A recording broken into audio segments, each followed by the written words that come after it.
KONI Sumatera Selatan memiliki waktu 7 bulan untuk mempersiapkan atlet sebelum turun di Pekan Olahraga Nasional 21 di Aceh Sumut pada September mendatang. Pemusatan latihan pun akan dirancang untuk persiapan itu, termasuk memonitor dan memantau kondisi atlet selama masa persiapan dengan membentuk satuan tugas khusus. Satgas yang kembali dibentuk melibatkan Binpres dan Sport Science. Semua unsur masuk di situ, termasuk dari semua unsur, baik dari sport science, dari dokter olahraganya, dari Binpres juga, termasuk dari semua yang ada unsur-unsur yang ada hubungannya untuk peningkatan atlet-atlet kita menuju PON nanti.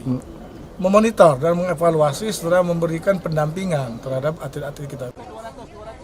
Tenaga ahli olahraga juga akan dilibatkan sebagai mendampingi atlet selama persiapan. Nur Muhammad, Kompas TV, Palembang, Sumatera Selatan.